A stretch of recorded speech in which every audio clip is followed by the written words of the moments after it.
नमस्कार सर्वांना। इयत्ता 6वी नवीन अभ्यासक्रम 2026-27 वार्षिक नियोजन पत्रक या पद्धतीनं तयार केलेलं आहे। नवीन अभ्यासक्रमातील पुस्तके माझ्याकडे उपलब्ध झाली। तर महिने आहेत जून, जुलै ते एप्रिलपर्यंत इथं लिहिलेले आहेत आणि या ठिकाणी विषय लिहिलेले आहेत।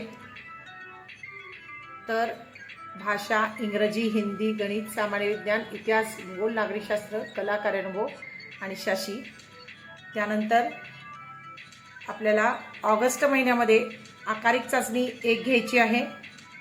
ऑक्टोबर महिन्यामध्ये प्रथम सत्र परीक्षा आणि नोव्हेंबरच्या पहिले 15 दिवस दिवाळी आहे। जानेवारी महिन्यामध्ये आकारिक चाचणी 2 सराव आणि उजळणी आणि एप्रिल महिन्यामध्ये द्वितीय सत्र परीक्षा सराव व उजळणी। तर या पद्धतीने हे विचारात घेऊन हे वार्षिक नियोजन करण्याचा प्रयत्न केलेला आहे। तर तुम्हाला माहीत आहे यावर्षी जून महिन्यामध्ये आपल्याला सेतू घ्यायचा आहे, वर्गपूर्व तयारी आणि सेतूची उजळणी घ्यायची आहे। त्या पद्धतीनं जवळजवळ जूनचे 2 आठवडे आणि जुलैचा पहिला आठवडा यामध्ये जाणार आहे। त्या दृष्टीनं आपल्याला हे नियोजन करावं लागणार आहे। तर भाषा विषयाचे जवळजवळ 20 धडे आहेत आणि त्या 20 धड्यांपैकी 10 धडे प्रथम सत्रामध्ये घेतलेले आहेत, तुम्ही बघू शकता, आणि व्याकरण, आणि 10 धडे द्वितीय सत्रामध्ये घेतलेले आहेत आणि व्याकरण। 10 धडे प्रथम सत्रात व्याकरण, द्वितीय सत्रामध्ये 10 धडे आणि व्याकरण। या पद्धतीनं नियोजन केलेलं आहे। इंग्रजी विषयाचं युनिट 6 आहेत, तर 2 युनिट जास्त आहेत, त्यामुळे इंग्रजी विषयाचा अभ्यासक्रम वास्ट आहे। त्यानुसार पहिले 3 युनिट पहिल्या सत्रामध्ये आणि दुसरे 3 युनिट दुसऱ्या सत्रामध्ये, अशा पद्धतीनं नियोजन आम्ही केलेलं आहे। तुम्ही पाहू शकता। तुम्हाला जेव्हा जिथं अडचण असेल तिथं पॉज घेऊन तुम्ही ते थांबवून पाहू शकता आणि लिहू शकता।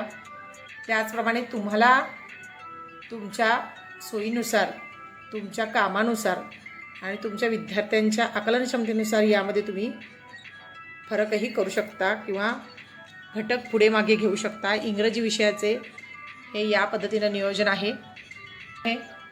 हिंदीमध्ये 18 धडे आहेत, त्यापैकी 9 धडे प्रथम सत्रात आणि 9 धडे द्वितीय सत्रात आणि व्याकरण। तर पहा, या पद्धतीनं नियोजन केलेलं आहे।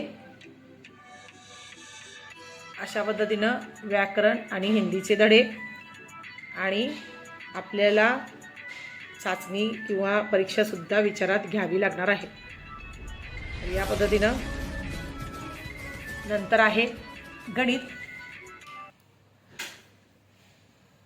त्यानंतर गणितमध्ये 19 घटक आहेत आणि त्या 19 घटकापैकी 9 घटक प्रथम सत्रामध्ये घेतलेले आहेत आणि पुढचे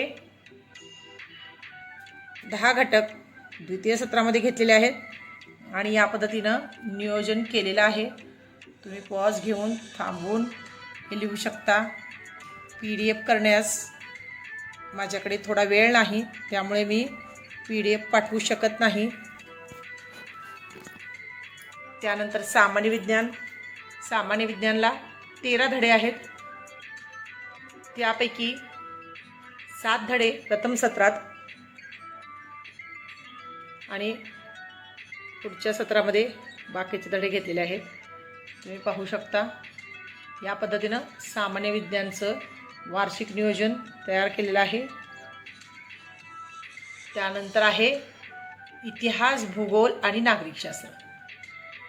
तर इतिहासाचे 10 धडे आहेत, भूगोलाचे 11 धडे आहेत आणि नागरिकशास्त्राचे 6 धडे आहेत। त्याचं डिवायडेशन या पद्धतीनं केलेलं आहे। इतिहासाला मागील वर्षापेक्षा कमी धडे आहेत, 1 धडा कमी आहे, परंतु अभ्यासक्रम तेवढाच आहे। तर नागरिकशास्त्राचे एक एक धडे, पहिले 3 धडे पहिल्या सत्रात आणि नंतरचे दुसऱ्या सत्रात, अशा पद्धतीने इतिहास, भूगोल आणि नागरिकशास्त्राचं डिवायडेशन केलेलं आहे. त्यानंतर कला, कार्यानुभव आणि शाशी हे नियोजन तुम्हाला सर्वांना माहीतच आहे, ते सुद्धा तुम्ही पाहू शकता. तुम्ही झूम करून हे लिहू शकता. तर या पद्धतीनं कला, कार्यानुभव आणि शाशीचं मी आणि आमच्या मॅडमनी मिळून नियोजन केलेलं आहे. तर हे असं वार्षिक नियोजन तयार केलेलं आहे. आमच्याकडे पुस्तक उपलब्ध झालं म्हणून आम्ही हे करू शकलो. तर तुम्हाला जर हे आवडलं असेल तर लाईक करा, शेअर करा आणि माझे पुढील व्हिडिओ मिळवण्यासाठी तुम्ही माझ्या चॅनलला नक्की सबस्क्राईब करा. धन्यवाद.